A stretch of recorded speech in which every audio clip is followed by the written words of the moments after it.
पुश्तैनी हवेली तो खंडर जैसी हो गई थी और सिर्फ सबको साथ रखना था, इसीलिए आपके बड़े भैया ने ये घर बनाया था। उनकी सिर्फ इतनी इच्छा थी कि इस घर में सब लोग साथ रहें और मैं आज वही कोशिश कर रही हूँ, सिर्फ उनकी इच्छा पूरी करने की। लेकिन इसका मतलब ये मत समझ लीजिएगा ठाकुर जी कि मैं आप लोगों की हर बात मान लूंगी।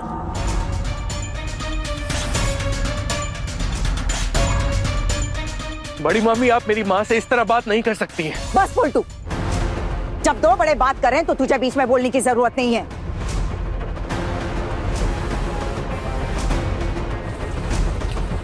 मैंने तेरी माँ को दो बातें क्या कह दी, इसका मतलब ये नहीं कि तुझे भी मुझे बोलने का मौका मिल गया। जब तू पैदा भी नहीं हुआ था तब से तेरी माँ को पहचानती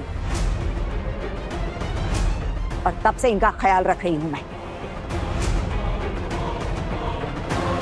तेरी माँ अपने ससुराल में उसकी गृहस्थी नहीं संभाल पाई तो इसमें किसका दोष है? हमारा। और जो मैंने सहा है अपने ससुराल में, क्या वो तेरी माँ ने कभी सहा? पूछ उनसे। जिंदगी भर तो ये ऐशो आराम करते करते मायके में घूमती रही और तेरी परवरिश भी इन्हीं के मायके में हुई है, ये मत भूल। जिससे अपने मायके के अलावा कुछ पता नहीं हो, वो मेरे एक बार मायके जाने पर मुझसे सवाल करने लगी है, मुझे बातें सुना रही है। ठाकुर जी यहाँ रहती है और आगे भी रहेगी, इस बात से मुझे कोई दिक्कत नहीं है।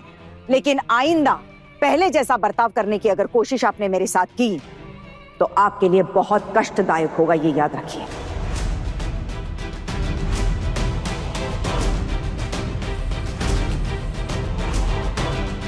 सब समझ में आ रहा है बाकी? अब सब कुछ साफ साफ दिख रहा है कि कौन आपके दिल में हमारे खिलाफ जहर घोल रहा है। अब सब कुछ साफ हो गया। जहर किसी ने नहीं घोला है। अगर इस घर में कोई जहर घोल रहा है तो वो आप है ठाकुर जी।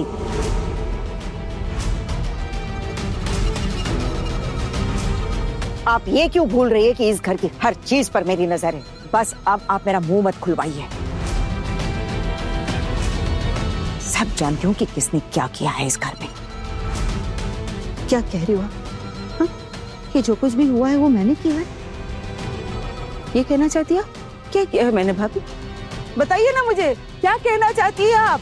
मैं यही कह रही हूँ कि अब आप सबके सामने मेरा मुंह मत खुलवाइए, वरना इन सब छोटे लोगों के आगे आपकी बेइज्जती हो जाएगी। और आइंदा बात करने से पहले सोच समझ लीजिएगा। और ये जो सारा रोना धोना है ना, ये जाकर अपने कमरे में कीजिए। भाभी, अब वैसे बदल गई क्यों अचानक? मैं बदली नहीं हूं देवर जी, मैं जैसी थी वैसी ही हूं। बस फर्क इतना है कि आप लोगों से मेरी खुशियां कभी बर्दाश्त नहीं हुई। अब एक दिन मैं कुछ देर के लिए अपने मायके गई तो आप लोग मुझसे सवाल कर रहे, मुझसे जवाब मांग रहे। नहीं दीदी, ऐसी कोई बात नहीं है। वो तो आपको देर हो गई तो चिंता हो रही थी। ये लड़के बिना कुछ खाए आपका इंतजार कर रहे थे, पुलिस स्टेशन जाने की बात कर रहे थे, बस यही बात है। चिंता में तो तू एकदम बेहोश हो गई होगी, है ना? सब जानती हूँ छोटी, बड़ा दिल जल रहा होगा तुम लोगों को मेरी खुशियां देकर। सबको पहचानती हूँ। चिंता से ज्यादा ना जलन हो रही होगी कि घर की बहुएं मेरे साथ क्यों निकल पड़ी। तुम दोनों की बहुएं तो तुम लोगों के साथ नहीं निकलना चाहती, मेरे साथ ही क्यों? मैं इतना डांटती हूँ, इतना टोकती हूँ, फिर भी मेरे साथ चली गई, क्योंकि वो जानती है ये दुर्गा जितना डांटती है उतना ही लाड़ प्यार भी करती है। वो जितनी मेरी कठोरता से डरती है ना, उतनी ही मेरी दुलार की इज्जत भी करती है। वो जानती है मेरे अंदर भी एक इंसान है जो कभी दूसरे इंसान का गलत नहीं करेगा। रात बहुत हो गई और मुझे अपने कमरे में जाना है। माँ, चाय पीकर जाइए। आज कितना अच्छा दिन बीता ना हम सबका।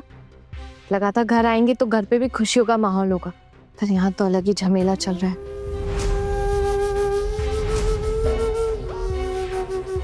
माँ आप ये सारी बातें ना भूल जाइए अभी, और आप पूरे दिन को याद कीजिए।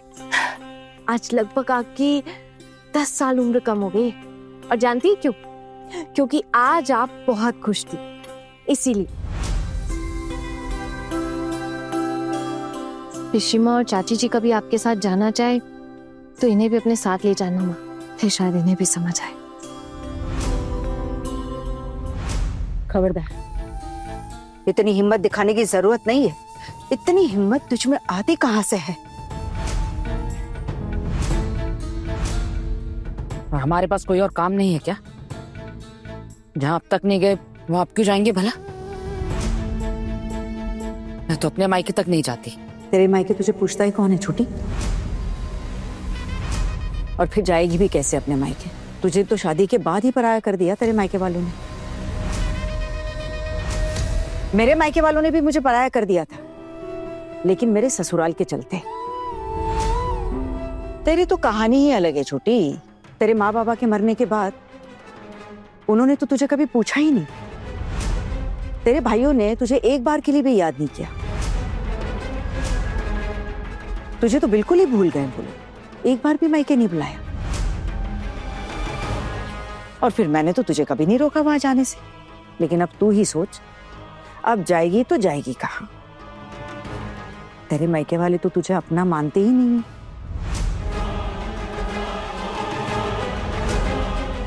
माँ, बड़ी माँ ने सही किया कि वो बाहर घूमने चली गई। मैं तो आपको भी कितनी बार कहता हूँ कि कभी समय निकालकर आप भी जाइए। क्या है ना माँ, अब आपकी भी उम्र हो चली है।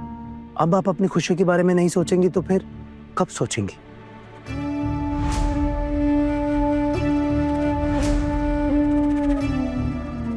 पिशिमनी, चाय। मैं तेरी हाथ की बनाई हुई चाय नहीं पीऊंगी। देखिए पिशिमा, अब अगर इस हिसाब से देखा जाए, जब आप मेरे हाथों से चाय नहीं पी रही तो आप मेरे हाथों का बना हुआ खाना भी नहीं खाएंगी।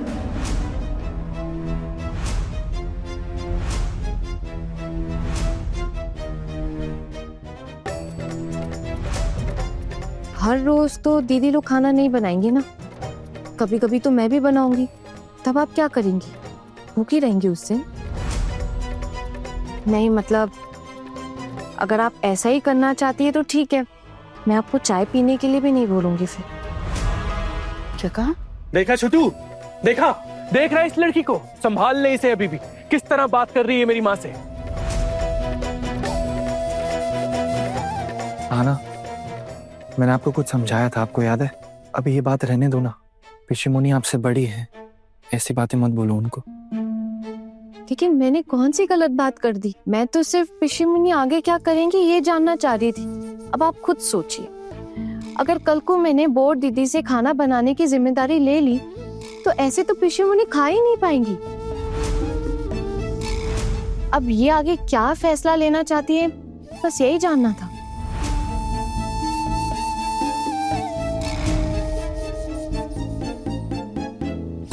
लीजिए, चाय पी लीजिए।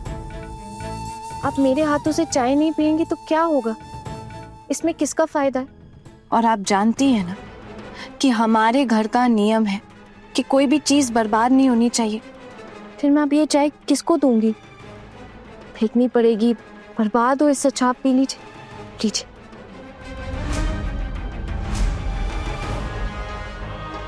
प्लीज ले लीजिए।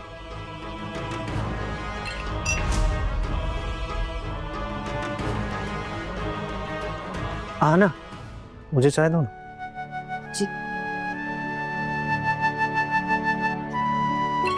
आना, तुमने तो कमाल कर दिया। मैं जानता हूँ एक दिन तुम इस घर में रौनक लेकर आओगी। धीरे धीरे हमारे घर में भी खुशियां बढ़ जाएंगी। माँ अन्नपूर्णा हो तुम हमारे घर की।